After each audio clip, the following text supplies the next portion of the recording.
Praise the lord. యేసుక్రీస్తు నామములో అందరికీ శుభములు తెలియజేస్తూ ఉన్నాం. ఈరోజు మనం ధ్యానించుకోబోయేటువంటి అంశం తండ్రి అనేటువంటి అంశం గురించి మనం ధ్యానించుకొని పోవచ్చున్నాం. 1 యోహాను 3:1 మనము దేవుని పిల్లలమని పిలువబడినట్లు తండ్రి మనకెట్టి ప్రేమను అనుగ్రహించునో చూడుడి. మనము దేవుని పిల్లలమే, ఈ హేతువు చేత లోకం మనలను ఎరుగదు. ప్రార్థన. స్తోత్రం దేవా, సర్వోన్నతుడ, సర్వాధికారి, నీ ఘనమైన నామానికి లెక్కలేని స్తుతులు, స్తోత్రాలు, వందనాలు, కృతజ్ఞతాస్తుతులు చెల్లిస్తూ ఉన్నాం. నీవు ఇచ్చినటువంటి మహోన్నత కృపను బట్టి, నీవు చూపిన ప్రేమను బట్టి నా ప్రభా, ఈ రోజు నా ప్రభా మేమంతా సజీవ లెక్కలో ఉండి మరి నా ప్రభా చక్కటి ఆరోగ్యంతో నా ప్రభా నిన్ను స్తుతించగలుగుతున్నాం. ఇదంతా నీ యొక్క ఉచితమైన మహాకృప నా ప్రభా. మరి ఈరోజు వాక్య ధ్యానం చేయుచుండగా తండ్రి అనే అంశాన్ని ధ్యానిస్తుండగా అద్భుతమైనటువంటి విషయాలు మాతో మాట్లాడమని మా రక్షకుడు ప్రభు యేసు నామమున నడుచు ప్రార్థన చేసి పొందుకుని ఉన్నామా పరమ తండ్రి, ఆమేన్. చూడండి ఇక్కడ 1 యోహాను 3:1 మనము దేవుని పిల్లలమని పిలువబడినట్లు తండ్రి మనకి ఎట్టి ప్రేమను అనుగ్రహించును చూడుడి. ఎట్టి ప్రేమ మనకి ఇది యోహాను పత్రిక నేను చెప్పింది. ఇప్పుడు చెప్పబోయేది యోహాను సువార్త 3:16 మనం చూసినట్లయితే, దేవుడు లోకం ఎంతో ప్రేమించెను కాగా ఆయన తన అద్వితీయ కుమారునిగా పుట్టిన వాని యందు విశ్వాసముంచు ప్రతివాడును నశింపక నిత్య జీవం పొందినట్లు ఆయనను, అనగా ఎవరిని? యేసుప్రభువు వారిని మనకు అనుగ్రహించెను. లోకము తన కుమారుని ద్వారా రక్షణ పొందుటకే గాని లోకమునకు తీర్పు తీర్చుటకు దేవుడు ఆయనను లోకములోనికి పంపలేదు. నా ప్రియమైనటువంటి సహోదరి స్నేహితులారా, దేవుని వాక్యాన్ని వినిచినటువంటి మీరు దేవుని ప్రేమను అర్థం చేసుకోవాలి. ఈరోజు దేవుడు మనకి ఏమిచ్చాడంట? దేవుని పిల్లలమని పిలువబడినట్లు తండ్రి ఎవరిని మనకిచ్చాడు? యేసుప్రభువుని కుమారుని మనకి ఈ లోకంలోనికి పంపడం జరిగింది. తండ్రి ప్రేమను మనం గుర్తించాలని చెప్పేసి తండ్రి చేసిన త్యాగాన్ని మీకు చూపాలని చెప్పి నేను ఒక చిన్న వీడియో క్లిప్ని మీ మధ్య తీసుకురావడం జరిగింది. ఈ వీడియోలో తండ్రి తన ఇద్దరు కుమారులతో కలిసి ఒక అడవి గుండా వెళ్తున్నటువంటి సమయంలో వాళ్ళకి ఒక భయంకరమైనటువంటి శబ్దం వినిపిస్తుంది అన్నమాట. అది గమనించినటువంటి తండ్రి కుమారుడిని కొంచెం ముందుకు వెళ్ళమని చెప్పి తండ్రి వెనకాల ఉండి అబ్జర్వ్ చేస్తాడు. ఏంటా సౌండు, ఎక్కడి నుంచి వస్తుందా ఏంటని అబ్జర్వ్ చేసినప్పుడు ఆ తండ్రి గమనించినట్టుది ఏంటంటే, వెనకాల ఏదో భయంకరమైనటువంటి జంతువు వస్తుంది అని చెప్పి తన కుమారుడి చేతిలో చిన్న కుమారుడు ఉన్నప్పుడు చూస్తాడనమాట. ఏంటా ఆ జంతువు అని చెప్పి దాన్ని పరిశీలన చేసినప్పుడు తన కుమారుని ముందుకు వెళ్ళమని చెప్పి సైగ చేసి, నువ్వు వెళ్ళు, పక్కకి వెళ్ళి దాక్కో అని చెప్పి తండ్రి కూడా వెళ్ళి ఒక చెట్టు పక్కన ఇద్దరు కూడా దాక్కోవడం జరుగుతుంది అనమాట. తండ్రి అసలు ఏంటి జంతువు అని చెప్పి చూడాలని చెప్పి ఆ చెట్టు పక్క నుంచి చూడటానికి ప్రయత్నం చేస్తారనమాట. ఏంటా అసలు వెనక నుంచి ఏమొస్తుందా అని చెప్పేసి చూడటానికి ఆ చెట్టు పక్క నుంచి చూసినప్పుడు అది చాలా భయంకరమైనటువంటి ఒక టైగర్ అనమాట. చాలా పెద్దది. సో దాన్ని చూసి తండ్రి చాలా భయపడతారనమాట. అయ్యో ఎట్లాగా ఇప్పుడు అని చెప్పి అనుకుంటున్నప్పుడు అది కిందకి దిగి వాళ్ళ మీదకి రావడానికి ప్రయత్నం చేస్తూ ఉంటుంది అనమాట. అది ఎలా నడుచుకుంటూ వస్తున్నప్పుడు తండ్రి ఆలోచన చేస్తాడు, ఎలాగా ఇప్పుడు దీని బారి నుంచి మనం ఎలా బయటపడాలి ఏంటి అని చెప్పి ఎంతో ఆలోచన చేస్తా అటువైపు ఎదురుగా ఉన్నటువంటి తన పెద్ద కుమారుడికి సైగ చేస్తున్నాడు. వెళ్ళిపో, నువ్వు తమ్ముడిని తీసుకుని వెళ్ళిపో, నువ్వు వెళ్ళు అని చెప్తున్నప్పుడు ఆ యొక్క కుమారుడు వెళ్ళడానికి ఇష్టపడ్డానమాట. అక్కడికి చెప్తూ ఉంటాడు తండ్రి వెళ్ళని. ఈ లోపల తన చిన్న కుమారుడు ఏడిస్తే ఆ ఏడిపినటువంటి ఆ యొక్క పులి ఏం చేస్తుందంటే వీళ్ళ వైపు రావడానికి ప్రయత్నం చేస్తుంది. తండ్రి వెళ్ళు అని చెప్పిన కుమారుడు నేను వెళ్ళను అంటాడు. ఇంకా వెళ్ళట్లేదని చెప్పి తండ్రి ఏం చేస్తాడంటే గట్టిగా తన కుమారుని వెళ్ళమని అరుస్తాడు అనమాట. అప్పుడు కుమారుడు తన తమ్ముడిని ఎత్తుకుని వెళ్ళిపోతున్నటువంటి సమయంలో అతను తరుముతున్నప్పుడు తండ్రి అడ్డుగా వచ్చి ఆ యొక్క పులికి ఎదురు రావడంతో కుమారుని కాపాడే ప్రయత్నంలో తండ్రి తన ప్రాణాన్ని పెడతాడనమాట. ఈ యొక్క వీడియోని మీకు ఎందుకు చూపించినానంటే తండ్రి ప్రేమ అనేది ఎలా ఉంటుందో మీరు అర్థం చేసుకోవాలి. తండ్రి చేసినటువంటి త్యాగం ఎలాంటిదో మీరు అర్థం చేసుకోవాలన్నటువంటి విషయాన్ని మీకు తెలియజేయాలని చెప్పి ఈ యొక్క వీడియోని చూపించడం జరిగింది. దేవాది దేవుడైనటువంటి తండ్రి తన కుమారుడైనటువంటి యేసుప్రభుని భూలోక రాజ్యానికి పంపాడు. భూలోక రాజ్యానికి వచ్చినటువంటి యేసుప్రభు మనకు తండ్రిగా ఉండి మనల్ని కుమారులుగా ఆయన చేసుకుని ఏం చేశాడంటే మన పాపాలన్నీ మన దోషాలన్నీ మనం జీవిస్తున్నప్పుడు ఈ లోకంలో ముందుకు వెళ్ళాలి, ఈ లోకంలో మనం జీవించాలి అని అనుకుంటున్నప్పుడు ఎలా ఉండాలి, ఏంటి, ఏ స్థితిలో ఉండాలి, ఈ లోకంలోనే జీవితం కాదు పరలోక రాజ్యానికి వెళ్ళాలంటే ఇక్కడ ఎలాగ ఉండాలి, ఏం చేయాలి, ఈ దోషాల నుంచి మనం బయటపడాలంటే సర్వపాప పరిహారార్థం తద్రక్తం పుణ్యదాన బలియాగం అని ఒక ఉంటుందన్నమాట. అంటే ప్రతి వారి పాపం పోవాలంటే రక్తం సిందించాలి. అక్కడ పులి కుమారుని తినకుండా ఉండాలంటే దానికి ఏదో ఒక ఆహారం కావాలి. ఆ ఆహారంగా తండ్రి ఆహారం అయిపోయాడు. తండ్రి తన ప్రాణాన్ని పెట్టాడు కాబట్టి కుమారుని రక్షించుకోగలిగాడు. నా ప్రియమైనటువంటి వారలారా, ఈ రోజుల్లో చాలామంది తండ్రి మనసును అర్థం చేసుకోలేకపోతున్నారు. మరి నీవు దేవుని వాక్యాన్ని వినిచినటువంటి నీవు మరి తండ్రి మనసును అర్థం చేసుకోగలుగుతున్నావా? తండ్రి చేసిన త్యాగం నువ్వు అర్థం చేసుకోగలుగుతున్నావా? బైబిల్ గ్రంథం సెలవిస్తూ ఉంది. ప్రకటన గ్రంథం 3:21 నేను జయించి నా తండ్రితో కూడా ఆయన సింహాసనమునందు కూర్చుండి ఉన్న ప్రకారము జయించువానని నాతో కూడా నా సింహాసనమునందు కూర్చుండించదని యేసుప్రభువు చెప్తున్నాడు అనమాట. ఆయన ఏం చేశాడు? తన ప్రాణాన్ని పెట్టి తిరిగి లేచాడు అనమాట. ఆయన జయించాడు, టెంప్టేషన్ జయించాడు, శ్రమలను జయించాడు, బాధలను జయించాడు, అన్నిటిని జయించాడు. కాబట్టి నువ్వు ఆయన బిడ్డగా నువ్వు ఉన్నావంటే నువ్వు కూడా జయించేటువంటి వ్యక్తిగా ఉండాలి అన్నది దేవుని ఆశ అయి ఉన్నదన్నమాట. కాబట్టి తండ్రి యొక్క మనస్సును గ్రహించలేనటువంటి వారు ఈ లోకంలో చాలామంది తమ జీవితాలను మరి సర్వనాశనం చేసుకుంటూ ఉన్నారు.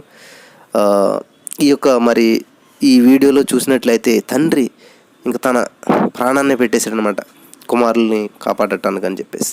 అలాగే దేవుడు కూడా నిన్ను నన్ను కాపాడటానికి ఈ లోకంలో తన ప్రాణాన్ని పెట్టడం జరిగింది. తండ్రి మనసును అర్థం చేసుకోక కొన్నిసార్లు మనం బాధపడుతుంటాం. ఈవెన్ ఈ లోకంలో కూడా ఫాదర్స్ డే వచ్చినప్పుడు ఏం చేస్తారంటే అందరూ ఫాదర్ తోటి చక్కగా ఫోటో దిగుతారు, చక్కగా బయటకు తీసుకెళ్తారు, బిర్యానీ ఇప్పిస్తారు, అంతే. ఆ ఒక్కరోజు మాత్రమే చూస్తారు. మిగతా టైంలో వాళ్ళకి ఏ సమస్య వచ్చినా ఏ ప్రాబ్లం వచ్చినా కూడా అసలు వాళ్ళని పట్టించుకోరు. నేను చాలామందిని చూడటం జరిగిందనమాట. ఇటువంటి ప్రభావం, ఇటువంటి పరిస్థితులు గుండా నేను వెళ్ళినటువంటి వ్యక్తిని. ఇవన్నీ నేను అనుభవపూర్వకంగా తెలుసుకున్నాను అనమాట. మనకి సామెతల గ్రంథంలో చూసినట్లయితే 1:8 నీ తండ్రి ఉపదేశం ఆలకింపుము అని చెప్తున్నాడు. తండ్రి మాట ఎంతమంది వింటున్నారు ఈ రోజుల్లో? ఒక ఉపదేశం చేస్తాడు తండ్రి ఎప్పుడు కూడా, అది ఎప్పుడు నీ మంచికే ఉంటుంది. అది నిన్ను గద్దిస్తూ ఉంటాడు తండ్రి. చూడండి, సామెతలు 3:12 ఒక మాట ఉంటుంది, తండ్రి తనకి ఇష్టుడైనటువంటి కుమారుని గద్దించు రీతిగా యెహోవా తనను ప్రేమించే వారిని గద్దించును. కాబట్టి మనం పిల్లల్ని కొడతాం, వాళ్ళు చచ్చిపోవాలని మనం కొట్టం ఎప్పుడు కూడాను, ఒక దెబ్బ వేస్తుంటారు. ఎందుకని? వాడిలో ఉన్నటువంటి వంకతోవ సరళం చేయాలి, వాడి తప్పు వాడు తెలుసుకుని మరి సరైన మార్గంలో రావాలని చెప్పేసి. కానీ నిజంగా కొంతమంది తల్లిదండ్రులు కొడుతుంటారండి, పీకి మీద అడిగేసి తొక్కేస్తుంటారు, నువ్వు చచ్చిపోరా అంటుంటారు. ఒకటి నా ప్రియమైనటువంటి తల్లిదండ్రులారా, మీ పిల్లల్ని ఎప్పుడు కూడా దేవుని బోధలో పెంచాలి. బాలు నడవలసిన త్రోవానికి నేర్పడి పెద్దవాడైన తొలగిపోవడానికి వాక్యం ఉంటుంది. కాబట్టి వాళ్ళని ఎప్పుడు కూడా పిల్లల్ని మంచి మార్గంలో నడిపించాలి, వాళ్ళని ఆశీర్వదించాలి తప్ప నువ్వు ఎందుకు పనికి రావు, నువ్వు నాశనం అయిపోతావు ఇట్లా అనకూడదు. తండ్రి మనసును అర్థం చేసుకున్నటువంటి వారు పిల్లలు ఈరోజు చాలామంది అండి. ఎప్పుడు అర్థం చేసుకున్నటువంటి వాడు తండ్రి అయ్యేంతవరకు తండ్రి మనసు వాళ్ళకి అర్థమవుతుందన్నమాట. ఒక కుమారుడు ఎంత బాగా చదివినా కూడా ఒక తండ్రి తన కుమారుడు ఎంత బాగా చదివినా కూడా సరిగ్గా పట్టించుకోవట్లేదు, సరిగ్గా చూడట్లేదు అని కుమారుడు ఫీల్ అవుతుండేవాడు అనమాట. ఒకరోజు స్కూల్ ఫస్ట్ వచ్చాడు, ఆయన కూడా తండ్రి అతను అప్రిషియేట్ చేయలేదు, ఏమి చేయలేదని చెప్పి పేద కుటుంబంలో ఉన్నాడు. వాళ్ళకి అటకలని ఉంటాయి, వాళ్ళు కట్టెలు అవి పెట్టుకోవటానికి పైన ఆ గుడిసెలోనే పైన కొంచెం పెట్టుకుంటారనమాట, అటక అంటారు దాన్ని. దాని మీదకి ఎక్కి కూర్చున్నాడంట. ఈరోజు మా నాన్న ఎలాగైనా నన్ను చంపేయాలి అని చెప్పి పెద్ద రాడ్ పెట్టుకుని ఆ అటక ఎక్కి కూర్చున్నాడంట. ఆ మధ్యాహ్నం భోజనంకి వచ్చినటువంటి తండ్రి భోంచేస్తూ ఉన్నప్పుడు తల్లి అన్నదంటే, ఎందుకండి మన అబ్బాయిని మీరు అంత బాగా చదివినా కూడా ఇప్పుడు అన్నీ మీరు పొగడరు ఇట్లాగా అని అన్నారంటే, వాడంటే నాకు ప్రేమ ఉండదా, వాడి కోసమే కదా నేను అంత కష్టపడేది, ఇదిగో చూడు స్కూల్కి వెళ్తున్నాడు, ఇప్పుడు స్కూల్ అయిపోయింది కాలేజీకి వెళ్తాడని చెప్పేసి వాడి కోసం కొత్త సైకిల్ కొని బయట పెట్టాను నేను, వాడికి నేను ఎప్పుడైతే పొగిడానో నువ్వు గ్రేట్ అది ఇది అని అంటానో వాడికి గర్వం వచ్చి చదవటం మానేస్తాడని చెప్పి వాడి దృష్టిలో నేను ఒక విలన్లా కనిపిస్తున్నాను. కానీ నిజంగా వాడే నా ప్రాణం, వాడి కోసమే కదా నేను అంతా చేస్తున్నదని చెప్పినప్పుడు ఆ కుమారుడు అక్కడ రాడ్ అక్కడ పెట్టి ఏడిస్తా అటుకు దిగి తండ్రి కాళ్ళ మీద పడ్డాడు. ఈ రోజున తండ్రి మనసు అర్థం చేసుకోలేనటువంటి వారు చాలామంది ఇలా మిస్బిహేవ్ చేస్తూ ఉన్నారు. ఇక్కడ మనకి దేవుని వాక్యం తెలుస్తుందంటే నీ తండ్రి ఉపదేశం ఆలకింపు. తండ్రి తనకిష్టమైన కుమారుని ఏం చేస్తాడంట? గద్దించును. తండ్రి ఉపదేశం వినుడి అని సామెతలు 4:1 చెప్తున్న దేవుని వాక్యం. హల్లెలూయా. ఇక్కడ 4:3 నా తండ్రికి నేను కుమారుడినిగా ఉంటిని. సామెతలు 6:20 నా కుమారుడా నీ తండ్రి ఆజ్ఞను గైకొనుము. జ్ఞానము గల కుమారుడు తండ్రిని సంతోషపరచును. బుద్ధి లేని కుమారుడు ఏం చేస్తాడంట? దుఃఖం పుట్టింతాడంట. తండ్రి శిక్షించిన కుమారుడు ఏమవుతాడు? జ్ఞానం గలవాడు అవుతాడంట. సామెతల 13:1 అపహాసకుడు గద్దింపునకు లోబడాడంట. నా ప్రియమైనటువంటి సహోదరి స్నేహితులారా, తండ్రి నేను శిక్షిస్తున్నాడా? తండ్రి ఒక ఇన్స్ట్రక్షన్ ఇస్తున్నాడా? తండ్రి ఒక ఉపదేశం ఇస్తున్నాడా? అది ఎంతవరకు వినగలుగుతున్నారు మీరు? ఈ లోకానుసారమైనటువంటి తండ్రి అవ్వచ్చు, పరలోకసారమైనటువంటి తండ్రి అవ్వచ్చు, ఆత్మీయంగా అవ్వచ్చు, ఈ లోకానుసారంగా అవ్వచ్చు. మీరు ఈ లోకంలో తల్లిదండ్రులు కూడా మనల్ని ఎప్పుడు కూడా చెడిపోవాలన్న ఉద్దేశంతో గైడెన్స్ ఎవరు?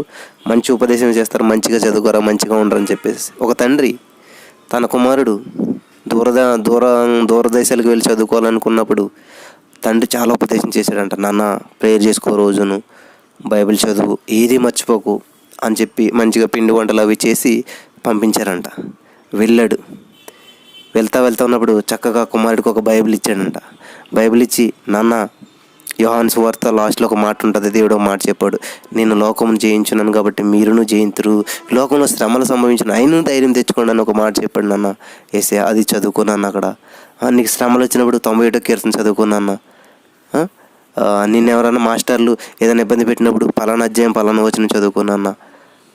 నీకు ఒకవేళ ఆకలి వేసినప్పుడు నాన్న పలానా చోట పలానా వచనం ఉంటే చదువుకున్నా. అన్ని రెఫరెన్స్లు ఆయన ఒక పేపర్ మీద రాసి ఇచ్చాడంట. నిన్ను ఏదైనా స్కూల్ ఫీజు అడిగిన పలానా రెఫరెన్స్ అది ఇవన్నీ రాసి ఇచ్చినప్పుడు ఏదో చెప్తాడులే అని చెప్పి సరే అంట ఏం చేశాడు? బస్సు ఎక్కడు వెళ్ళిపోయింది. కొన్ని రోజులు గడిచింది. తండ్రి ఇచ్చినటువంటి పిండి వంటలు అన్నీ అయిపోయినాయి. ఇంకా తన దగ్గర ఏమిటంటే డబ్బులు ఏమీ లేవు. చాలా బాధపడుతున్నాడు. తినడానికి కూడా ఏమీ లేనటువంటి పరిస్థితి. ఎలాగోలని మేనేజ్ చేయాలని చేశాడు కొన్నాళ్ళు చేశాడు. కానీ తర్వాత చూసేసరికి ఇంకా చాలా ఇరిటేషన్ వచ్చేసింది. ఏంటి నా తండ్రి ఎట్లా చేశాడు? అసలు తండ్రికి నా మీద ఏమి జాలి లేదా? నా మీద ఏమి ఒక శ్రద్ధ లేదా? నా మీద ఒక మంచి ఒపీనియన్ లేదా? అసలు నేను ఎలా చదువుకుంటాను అనుకున్నాడు, ఇక్కడ ఈ ఫీజులు ఎలా కడతాను అనుకున్నాడు మా తండ్రి అని చెప్పి తిట్టుకుంటూనే ఉండి ఫోన్ చేస్తున్నాడు కానీ అడగట్లేదు డబ్బుల గురించి.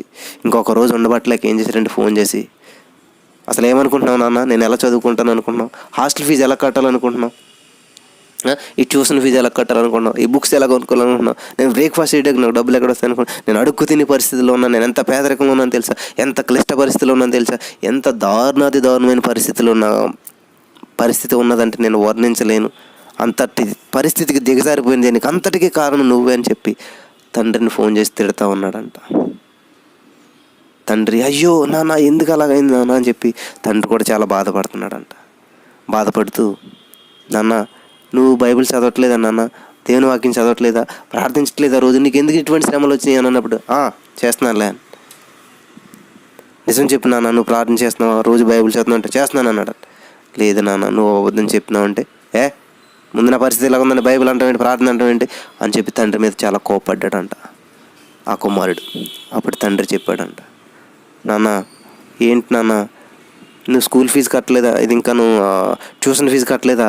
నాన్న పలానా అధ్యాయం పలానా వచ్చిన తీరు నాన్న అంటే, నా స్కూల్ ఫీజు లేదంటే పలానా అధ్యాయం పలానా వచ్చిన అంటే ఇప్పుడు అది కదా నాన్న ఒక్కసారి నా మాట విన్నానా అని చెప్తే పలానా అధ్యాయం పలానా వచనం తీసేసరికి అక్కడ చక్కటి ఓదార్పుతో కూడిన ఒక వచనం, దాని పక్కనే స్కూల్కి ఎంత ఫీజు కట్టాలంత అమౌంట్ని ఆ బైబిల్లో పెట్టాడంట తండ్రి. హాస్టల్ ఫీజు కావాలా నాన్న, మా పలానా అధ్యాయం పలానా వచనం చూడు, అక్కడ ఒక నోట్ పెట్టాడంట తండ్రి. ఏ ఫీజు ఎప్పుడు ఏ టైంలో కట్టాలి అన్నీ కూడా పెట్టేసి తండ్రి బైబిల్లోనూ రిఫరెన్స్ రాసిచ్చాడనమాట. హాస్టల్ ఫీజు కావాలంటే నీకు పలానా రిఫరెన్స్ చదివినట్లయితే నీకు అక్కడ ఉంటుందని. అప్పుడు తండ్రి చెప్పినటువంటి మాట విన్నటువంటి కుమారుడు ఆ రెఫరెన్స్ అన్నీ చూసి తనకిచ్చినటువంటి స్లిప్ని అంతని చూసుకుని ఏ టైంలో ఏం చదువుకోమన్నాడు తండ్రి అని చెప్పి అన్నీ చూసుకున్నప్పుడు అన్నీ కూడా సమృద్ధిగా అందులో ఉన్నాయంట. అప్పుడు ఏడుస్తున్నాడంట కుమారుడు మోకరించి, అయ్యో నాన్న, నీ ఉపదేశం నేను త్రోసివేసి తినే, నీ గద్దింపుని నేను లక్ష్య పెట్టలేకపోతేనే. తండ్రి శిక్షించినటువంటి కుమారుడు జ్ఞానం గలవాడవుతాడు నా ప్రభువా, కానీ నేను నా తండ్రి శిక్షను తిరస్కరించాను. సామెతల 15:5 ఒక మాట ఉంటుంది, మూఢుడు తన తండ్రి చేయు శిక్షను తిరస్కరించను, గద్దింపునకు లోబడివాడు బుద్ధిమంతుడు అవుతాడు అన్నది. కానీ నేను గద్దింపును లోబడలేదే. సామెతల 15:20 జ్ఞానం గల కుమారుడు తండ్రిని సంతోషపెట్టును అన్నదే, నేను జ్ఞానం లేనివాడిగా ప్రవర్తించాను. బుద్ధిహీనుడకు కుమారుడు తన తండ్రికి దుఃఖం తెచ్చునే అని చెప్పి సామెతల 17:25 ఉంది. ప్రభువా, నేను నిజంగా అలాగే నా తండ్రిని ఎంతో దుఃఖపెట్టాను. సామెతల 19:13 బుద్ధిహీనుడకు కుమారుడు తన తండ్రికి చేటు తెచ్చును.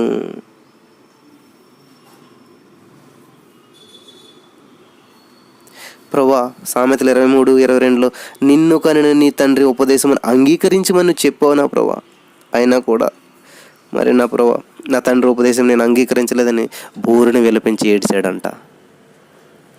నిజంగా తండ్రి చెప్పిన ఆజ్ఞ ప్రకారమే అతను హాస్టల్కి వెళ్ళిన వెంటనే కూడా ఆ యొక్క బైబిల్ ఓపెన్ చేసి ఏ రోజున ఎప్పుడు ఏం చదవాలో అది చదువుకున్నట్లయితే సమృద్ధి అయినటువంటి జీవితం, సంతోషంతో కూడినటువంటి జీవితం, ఆనందకరమైనటువంటి జీవితం, ఏ టైంలో ఏది తినాలో అది తింటూ, ఎప్పుడు ఏ ఫీజు కట్టాలో అది కట్టు, హ్యాపీగా జీవించడం, ఏ ప్రాబ్లం లేకుండా. అంటే ప్రాబ్లం రాకముందు ఇప్పుడు ఫీజు కట్టాలి ప్రాబ్లం, కానీ ఆ ప్రాబ్లంకి సొల్యూషన్ ఎక్కడ ఉంది? బైబిల్లోనే ఉంది. ఏ వచనం చెప్పాడో తండ్రి ఆ వచనం చదువుకుని ఉంటే అక్కడే ఫీజు ఉంది, అక్కడ పట్టుకెళ్ళి కట్టేసుకోవటమే.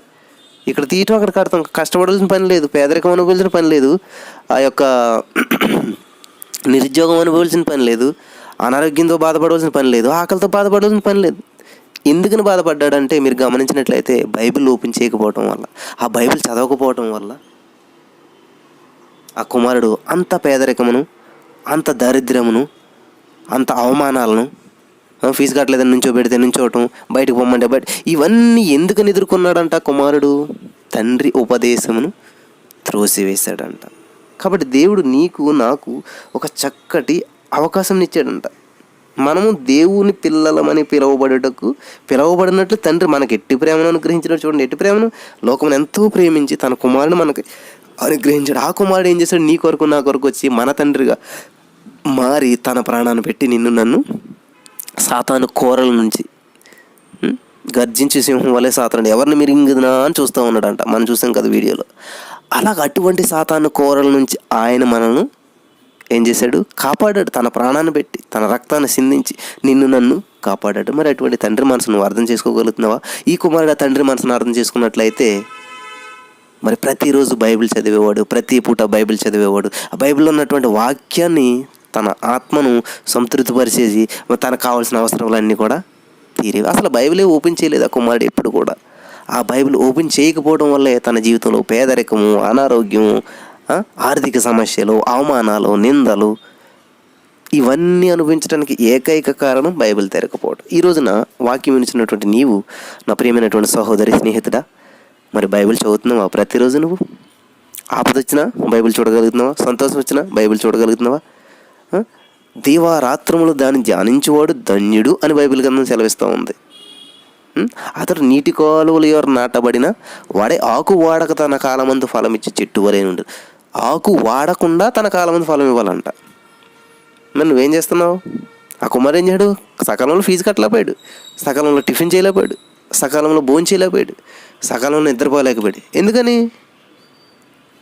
యెహోవా ధర్మశాస్త్రమును దీవారాత్రములు ధ్యానించట్లేదు అతను. నిజంగా ధ్యానించుంటే ఏం చేద్దాడు? డబ్బులుండి బ్రేక్ఫాస్ట్ చేసేవాడు, స్కూల్లో ఫీజు టైంలో ఫీజు కట్టేవాడు, తినవలసిన టైంలో తినేవాడు, పడుకోవాల్సిన టైంలో పడుకునేవాడు. కానీ ఇవన్నీ సమయానికి జరగలేదు. అంటే ఆకువాడిపోయింది అతను. ఎప్పుడైతే ఆకువాడిపోయింది, చెట్టు బాగుంటేనే కదా ఫలాలు ఫలించేది. ఆకు వాడిపోయిందంటే తన జీవితం అనగారిపోయింది, ఫ్రస్ట్రేషన్లోకి వెళ్ళిపోయాడు. కాబట్టి తన కాలమందు ఫలం ఇవ్వలేకపోయాడు. కట్టవలసిన టైంలో ఫీజు కట్టలేకపోయాడు, ఫలించవలసిన టైంలో ఫలించలేకపోయాడు. ఈ రోజున నీ జీవితంలో ఏదైనా ఒకటి ఆగిపోయింది, సకాలంలో నాకు ఇది జరగట్లేదు, రావాల్సిన టైంలో ఇది రాలేదు, జరగవలసిన టైంలో ఇది జరగలేదు అని చెప్పి నువ్వు నిరుత్సాహపడుతున్నావా? మరి నువ్వు చదవవలసిన టైంలో బైబిల్ చదువుతున్నావా? ప్రార్థించవలసిన టైంలో ప్రార్థిస్తున్నావా? దేవునితో గడపవలసిన టైంలో దేవునితో గడుపుతున్నావా? ఒక్కసారి ఆలోచించేయండి నా ప్రియమైనటువంటి సహోదరి స్నేహితులారా. చాలా అద్భుతమైనటువంటి సందేశం ఈరోజు. తండ్రి అంటే తండ్రి మనసు ఎలా ఉంటుంది అన్నది మీరు అర్థం చేసుకోవాలి. తండ్రి మనసు ఎప్పుడు కూడా పిల్లల కోసమే ఉంటుందండి. పిల్లల్ని సంతోషపెట్టాలని చూస్తూ ఉంటాడు, పిల్లల భవిష్యత్తు కొరకు ఆలోచిస్తాడు, పిల్లల కోసమే శ్రమ పడుతూ ఉంటుంటాడు తను ఉన్నా లేకపోయినా. ఎందుకంటే నేను తండ్రిగా అయిన తర్వాత నాకు తండ్రి విలువ ఏంటన్నది తెలిసి వచ్చింది. తండ్రి తన పిల్లల కోసం ఎట్లాగో ఆలోచిస్తాడు. తండ్రి తన యొక్క ప్రాణాన్ని పెట్టడానికైనా కూడా ఎట్టి పరిస్థితుల్లోనూ వెనకాడు. తండ్రి నాకు చిన్నతనంలో అరౌండ్ డిగ్రీ 2005 సంవత్సరం అనుకుంటా, 2004 2005 సంవత్సరంలో డిగ్రీ అయింది నాకు. 2005లో డిగ్రీ అయిన వెంటనే స్టొమక్లో ఒక పెయిన్లో వచ్చి సంథింగ్ 6th లేయర్ అంతా కూడా కుళ్ళిపోయింది అనమాట. ఒక అరటిపండు కుళ్ళిపోతే ఎట్లాగో తెల్లగాను అట్లాగా ఎందుకైనది అన్నది ఇప్పటికి కూడా తెలియలేదు నాకు. అయిపోతే అది కొన్ని రోజులు కారం మానేమంటే పెరిగేసుకుని తిన్నాను. కొన్ని రోజులకి లెఫ్ట్ లెగ్ పని చేయటం మానేసింది. ఒక కాలు ఈడ్చుకుంటూ ఒక కాలుతో నడుస్తుండేవాడిని. ఇది ఇట్లా కాదని పెద్ద డాక్టర్ దగ్గరికి వెళ్తే స్కాన్ తీయమని చెప్తే స్కాన్ తీసాక ఏమైందంటే స్కిన్ అంతా ఇలా పాడైపోయింది, ఎవరైనా బలంగా గుద్దారా సంథింగ్ ఏమైంది కూడా తెలియలేదు. సరే అని చెప్పి ఆపరేషన్కి ఏర్పాటు చేశారు. ఆపరేషన్ చేయాలని చెప్పారు. మా నాన్నగారు ఒక మాట అన్నారు, అప్పుడు నాకు చాలా ఆదరణ కలిగించినటువంటి మాట, జీవితంలో మర్చిపోలేనటువంటి మాట. ఎందుకంటే స్కానింగ్ తీయాలంటున్నప్పుడు 700-800 రూపాయలు స్కానింగ్కి. చాలా కష్టపడి పెట్టుకెళ్ళాము ఆ డబ్బులు, చాలా కష్టపడ్డామాట. అంటే వాళ్ళని వీళ్ళని అడిగి తీసుకెళ్ళిన డబ్బులు. దానికి ఎంత కష్టపడ్డామంటే ఇంచుమించు ఆ టైంలోనే ఒక 10,000-5,000 అవుతుంది మా ఆపరేషన్కి. అంత అమౌంట్ అంటే కొన్ని లక్షలతో సమానం అన్నమాట ఆ రోజుల్లో మాకు. ఇంకేం చేయాలో తెలియనటువంటి పరిస్థితుల్లో నాకున్న బాధ కంటే డబ్బు ఎలా వస్తుంది అన్నటువంటి ఆలోచన ఎక్కువైంది. మా నాన్నగారు కూడా చూశారు నా పరిస్థితిని, ఆలోచించారు. నా భుజం మీద చేశారు మా నాన్నగారు. ఒక మాట అన్నారు, నువ్వేమీ బాధపడకరా, మనకున్నటువంటి ఇల్లు, వాకిల్, ఆస్తి సమస్తం అమ్మేసైనా నిన్ను నేను బాధింతానన్నారు. నాకు నిజంగా ఆ మాట హృదయంలో ఇప్పటికీ కూడా భద్రపరుచుకున్నాను. ఎందుకంటే నా తండ్రికి నా ప్రాణ విలువ ఎంత అంటే తనకున్న సమస్తాన్ని విడిచిపెట్టేసేటువంటి అంతటి గొప్పదనమాట. అంటే నన్ను ఎలాగైనా బ్రతికించుకోవటానికి ఆయనకున్న సమస్తము విడిచిపెట్టేస్తున్నాడు అనమాట. ఆయనకున్న ఇల్లు అమ్మేస్తే ఇంకెక్కడ ఉంటారు, ఉండటానికి ఉండదు. వాకలు అంటే కనీసం ఉన్న భూమి ఏదైనా కూడా అన్నీ అమ్మేసరి నేను బాగు చేస్తాను, నువ్వేం భయపడకు, ధైర్యంగా ఉండు అన్నప్పుడు నాకు ఇప్పుడే కన్నీళ్ళు అవుతుందంటే అప్పుడు ఇంకా ఎట్లా ఫీల్ అయి ఉంటానో మీరు అర్థం చేసుకోండి. అంటే నా ప్రియమైనటువంటి వాళ్ళు, అది మీకు ఎందుకు చెప్తున్నానంటే నా నా యొక్క ఎక్స్పీరియన్స్. తండ్రి అనేటువంటి వాడు పిల్లల పట్ల ఎంత ప్రేమ కలిగి. మరి మీ పిల్లలు మీరు రొట్టె ముక్క అడిగితే మీరు రాతనిస్తారా? ఇవ్వరే. మీరు ఈ లోకంలో తండ్రులు మీరు ఎలాగ ఆలోచింటే పరలోకం ముందు ఉన్నటువంటి తండ్రి మీకోసం ఇంకెంత అలాగో ఆలోచిస్తాడో అని మరి చెప్తా ఉన్నాడు అనమాట దేవుడు. కాబట్టి సేఫ్ జోన్లో బ్రతికేస్తూ తండ్రి చోటును బ్రతుకుతున్నారా? అబ్రహాంతో దేవుడు ఒక మాట అన్నాడు. మనం బైబిల్ గ్రంథం చూసినట్లయితే ఆదికాండం 12:1 యెహోవా అంటున్నాడు, నీవు లేచి నీ దేశము నుండి, నీ బంధువుల యొద్ద నుండి, నీ తండ్రి ఇంటి నుండి బయలుదేరి నేను చూపించే దేశమునకు వెళ్ళుము అంటున్నాడు. ఎందుకని వెళ్ళాలి? ఎవరైనా తండ్రితో కలిసి ఉండమని చెప్తారు కానీ మరి దేవుడు ఏంటి తండ్రిని యొద్ద నుంచి విడిచి వెళ్ళు అని చెప్తూ ఉన్నాడు. ఆదికాండం 17:4 నీవు అనేక జనములకు తండ్రి వగుదువు. నీవు తండ్రి దగ్గర ఉంటాం కాదు, నిన్ను అనేక జనములకు తండ్రిగా చేస్తానని చెప్తున్నాడు దేవుడు. హల్లెలూయా, వాట్ ఏ వండర్ఫుల్ కదా. నీవు అప్పు తెచ్చుకోవడం కాదు, నీవు అనేక జనములకు అప్పు ఇచ్చేగా చేస్తానంటున్నాడు దేవుడు. నీవు అందరినీ ప్రార్థన చేయమంటాడు కాదు, నువ్వు అనేక మందికి ప్రార్థించే వ్యక్తిగా చేస్తాను. నీవు ఆశీర్వాద కొరకు ఎదురు చూస్తాం కదా, నీవు అనేక మందికి ఆశీర్వాదకరంగా మారే వ్యక్తిగా చేస్తాను దేవుడు అని చెప్తూ ఉన్నాడు. 17:5 ఉంది ఆదికాండం. మరి ఇక మీద నీ పేరు అబ్రాహాము అనబడదు, నేను అనేక జనములకు తండ్రిగా నియమించితిని కనుక నీ పేరు అబ్రహాము. ఏమీ లేదండి అక్కడ, కానీ దేవుడు ఏం చేస్తాను కాబట్టి దేవుడు ఇచ్చేటువంటి వాగ్దానాలు అన్నీ ఎలా ఉంటాయి? తండ్రి మనల్ని ఎప్పుడు కూడా ఆయన తండ్రి కాబట్టి మనల్ని కూడా తండ్రి పొజిషన్లోనే చూడాలనుకుంటాడు. ఆయన ఆశీర్వాదాన్ని కర్త కాబట్టి మనం కూడా ఆశీర్వదించేవారుగా చూడాలన్నది దేవుని ఉద్దేశం అన్నమాట. దేవునికి స్తోత్రం. మరి 1 సమూయేలు 21 అంటాడు. 1 సమూయేలు 20 అధ్యాయము 1 వచనంలో దావీదుని సౌలు చంపేయాలనుకున్నప్పుడు అక్కడ యోనతాన్తో ఒక మాట అంటాడు. దావీదు రామాలో నాయోతు నుండి పారిపోయి యోనతాను వద్దకు వచ్చి, నేను చేసిన దోషమేమి, నా ప్రాణం తీయవెదిగినట్లు నీ తండ్రి దృష్టికి నేను చేసిన పాపం ఏమని అడుగుతున్నాడు అక్కడ. అంటే సౌలు కుమారుడు యోనతాను, నేనేం చేశాను, తప్పు ఏం చేశాను అని చెప్పి అడుగుతున్నాడు. ఈరోజు నాకు కొంతమంది కొన్ని విధాలుగా ప్రవర్తిస్తూ ఉంటారు. తండ్రులు కొంతమంది దోషం చేసేటువంటి వారు లేరు, కానీ ఉన్నారు అందరూ అన్ని విధాలు అనేటువంటి వారు. కానీ ఇక్కడ చూడండి, తండ్రి ఇంటిని విడిచిపెట్టి రమ్మంటున్నాడు దేవుడు.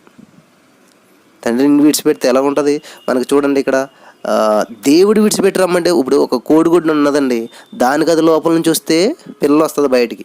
మనం దాన్ని పగలగొడితే, బయట నుంచి పగలగొడితే ఏమవుతుంది? జీవం పోతుంది, చచ్చిపోతుంది. అదే లోపల నుంచి వస్తే జీవం బయటకు వస్తుంది. కాబట్టి దేవుడు నిన్ను పిలిచినప్పుడు, దేవుడు నిన్ను రమ్మన్నప్పుడు వస్తే నీకు ఆశీర్వాదం వస్తుంది. అలా కాక నీ ఇష్టానుసారంగా నువ్వు చేస్తే శాపం, ఆశీర్వాదం రాదు. ఈరోజు చాలామంది తన ఇష్టానుసారంగా చేస్తున్నటువంటి పనుల వల్లనే కొన్ని విషయాల్లో ప్రాబ్లమ్స్ ఫేస్ చేస్తూ ఉన్నారు. దయచేసి అర్థం చేసుకోండి. ఒక తప్పిపోయినటువంటి కుమారుడి స్టోరీ చూసినట్లయితే, తండ్రి అతను తనకదాని వెళ్ళిపోయాడు, తన ఇష్టానుసారంగా వెళ్ళిపోయాడు. తండ్రి దగ్గర ఉన్నప్పుడు ఎంత సెక్యూర్డ్గా ఉన్నాడు, తండ్రి దగ్గర ఉన్నప్పుడు ఎంత ఆనందంగా ఉన్నాడు. ఆ కుమారుడికి తెలిసి ఉంటుంది తండ్రి దగ్గర నుంచి బయటకు వస్తే ఎంత నిందలు ఉంటాయి, ఎంత అవమానం ఉంటుంది, ఎంత కారు, ఎంత పేదరికం ఉంటుందో. మరి దేవుడు అబ్రహాం తండ్రి దగ్గర నుంచి వెళ్ళిపోమంటున్నాడు. ఎందుకని? నిన్ను అనేక జనములకు తండ్రిగా చేస్తానని చెప్పి వెళ్ళిపోతున్నాడు. కానీ తప్పిపోయిన కుమారుడు వెళ్ళిపోతున్నాడు తనకు ఎందుకు వెళ్తున్నాడంటే, ఆ లోకంలో ఎంజాయ్ చేయాలి, ఆ జీవితాన్ని అనుభవించాలి అని చెప్పి. కాబట్టి నువ్వు తండ్రిని ఏ సందర్భంలో విడిచిపెడుతున్నావు? నువ్వు అనేక జనములకు తండ్రి కావటానుగా ఏ తండ్రిని విడిచిపెడుతున్నావు నువ్వు? మరి తప్పిపోయిన కుమారుడు చూడండి, తండ్రిని విడిచిపెట్టేశాడు, జలసాలకు వెళ్ళిపోయాడు, తండ్రిని మర్చిపోయాడు, లోకంలో కలిసిపోయాడు. చివరికి మిగిలింది శాపము, చివరికి మిగిలింది దుఃఖము, చివరికి మిగిలింది ఏమీ లేదు. కానీ అబ్రహాం తండ్రిని విడిచిపెట్టాడు, అనేక జనములకు తండ్రి అయ్యాడు. అబ్రహాముకి తప్పిపోయినటువంటి కుమారుడికి తేడా ఏంటండి? అబ్రహాం దేవుని చిత్తంలో ఉన్నటువంటి, దేవుడు చెప్పిన ప్రకారం చేశాడు, అనేక జనములకు తండ్రి, విశ్వాసులకు తండ్రి అయ్యాడండి అబ్రహాము. మరి తప్పిపోయిన కుమారుడు చూస్తే తిరిగి అన్నీ కోల్పోయి అనాగరికమైనటువంటి వ్యక్తిగా, అనాథగా మిగిలిపోయి చివరికి మళ్ళీ తండ్రి దగ్గరికి రావాల్సి వచ్చింది. తండ్రి దగ్గరికి వచ్చినప్పుడు తండ్రి ఎంత గొప్పవాడు చూడండి, ఎన్ని తప్పిదాలు చేసినా, ఎన్ని మోసాలు చేసినా కూడా క్షమించి మళ్ళీ స్వీకరించాడు. అదండి తండ్రి మనసు. నీ విషయంలో ఎవరైనా చిన్న తప్పిదం చేస్తే నువ్వు క్షమించగలుగుతావా? లేదు. జ్ఞానమును ప్రేమించేవాడు తన తండ్రిని సంతోషపరచును అంట. సామెతలు 29:3 చూస్తే జ్ఞానమును ప్రేమించేవాడు. కాబట్టి జ్ఞానం గలవాడు ఎప్పుడు కూడా తండ్రిని ఏం చేస్తాడు? సంతోషపరుస్తాడు. నీకున్న జ్ఞానాన్ని బట్టి నీ చుట్టుపక్కల వారు, నీ తండ్రి అందరూ కూడా సంతోషిస్తారు. కాబట్టి నువ్వు జ్ఞానానుసారంగా ఉన్నప్పుడు నీ పరలోకమందున నీ తండ్రి కూడా నిన్ను బట్టి సంతోషిస్తాడు.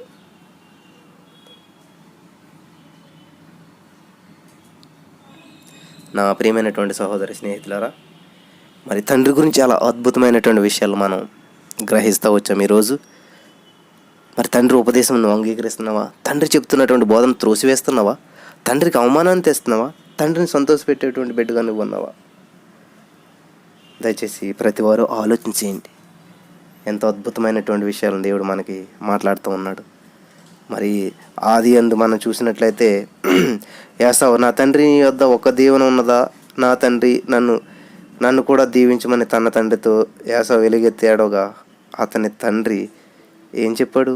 ఒక్క దీవెన కూడా లేదు నాన్న, అన్నీ నీ తమ్ముడికి ఇచ్చేసాను అని చెప్తున్నాడు. నాన్న నన్ను దీవించు, ఒక్క దీవెనైనా అయ్యి అని బాధపడుతున్నాడు. దేవుని వాక్యాన్ని వింటున్నటువంటి మీరు మరి దేవుని సంతోషపెట్టేవారుగా ఉన్నారా? దేవుని మహింపరిచేటువంటి వ్యక్తులుగా మీరు ఉన్నారా? మరి ఏ తండ్రి దగ్గర మీరున్నారు? అబ్రహాం తండ్రిని విడిచిపెట్టాడు, అనేక జనములకు తండ్రిగా అయ్యాడు. తప్పిపోయిన కుమారుడు తండ్రిని విడిచిపెట్టాడు, కనీసం తినడానికి తిండి లేకుండా కూడా అయిపోయాడు. కాబట్టి నువ్వు అబ్రహాములాగా అనేక జనములకు తండ్రిగా, అనేక మందికి ఆశీర్వాదకరంగా, అనేక మందికి దీవెనకరంగా ఉండాలంటే ఎట్లా? యేసుప్రభువు కూడా అంట, తండ్రి నన్ను ఎలా చేయి విడిచిపెట్టితివి అని చెప్పేసి సిలువ మీద నుంచి. తండ్రిని విడిచిపెట్టినటువంటి అనుభవం ఎలా ఉంటుందంటే చాలా ఘోరాతి ఘోరంగా ఉంటుంది. అది వర్ణించలేము, ఆ బాధను మనం అనుభవించలేము. అలా మరి తండ్రిని విడిచిపెట్టి రమ్మన్నాడు అబ్రహాముని దేవుడు. విడిచిపెట్టి వచ్చాడండి. మంచిగా ఉన్నటువంటి జీవితం డేరాల్లో జీవించాడు, శ్రమలు అనుభవించాడు, బాధలు అనుభవించాడు. తండ్రి అనేక జన్మలకు తండ్రిగా వెంటనే చేసేయలేదు దేవుడు. అన్నీ తెలిసిన తర్వాత ఆశీర్వదించాడు, గొప్ప చేశాడు. అబ్రహాము ద్వారా అనేక దేశాలను ఆశీర్వించేటువంటి స్థితికి నీ ద్వారా అనేక దేశములు అనేక జనములు ఆశ్రయించబడతాయని చెప్పాడు. మరి వాక్యం వినిచినటువంటి నా ప్రియమైనటువంటి సహోదరి స్నేహితుడా, మరి నీ ద్వారా అనేక జనములు ఆశ్రయించబడాలనుకుంటున్నావా? నీవు అటువంటి తండ్రిగా ఉండాలనుకుంటున్నావా? మరి నిన్ను కని నీ తండ్రి ఉపదేశం నువ్వు అంగీకరిస్తున్నావా? ఈ లోకానుసారమైనటువంటి తండ్రిని కూడా సంతోషపెట్టాలి, పరలోకమందునటువంటి నీ తండ్రి కూడా నిన్ను బట్టి సంతోషపడాలి. మరి ఇంతవరకు కూడా నీ తండ్రిని నువ్వు నిర్లక్ష్యం చేసినట్లయితే, ఇంతవరకు కూడా నీ తండ్రి యొక్క ఉపదేశం నువ్వు పట్టించుకోలేనట్లయితే, ఇప్పుడే నాలో మార్పు వచ్చిందండి. నేను ఈ వాక్యం వినడం ద్వారా ఇక నుంచి ప్రతిరోజు తండ్రితో మాట్లాడతాను, అంటే ప్రతిరోజు బైబిల్ చదువుతాను అని మీరు నిర్ణయం తీసుకున్నట్లయితే, ప్రతిరోజు తండ్రికి విలువనిస్తాను, తండ్రి ఉపదేశం కొట్టివేయను, నా మనసు మార్చుకున్నానంటే మీరు మోకరించినట్లయితే మీ కొరకు నేను చిన్న ప్రార్థన చేయాలనుకుంటున్నాను. స్తోత్రం దేవా, సర్వోన్నతుడా, సర్వాధికారి.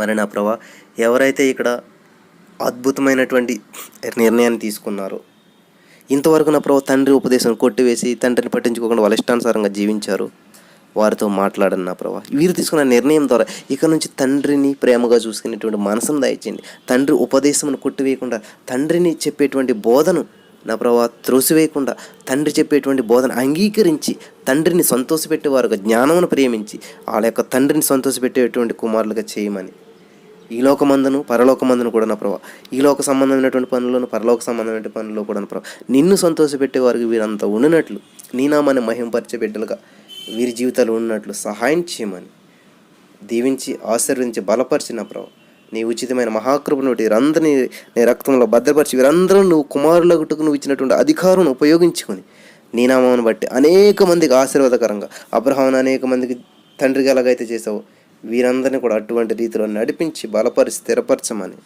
మా రక్షకుడు ప్రభువు యేసు నామమున నడుచు ప్రార్థించి పొందుకుని నామ పరమ తండ్రి, ఆమెన్.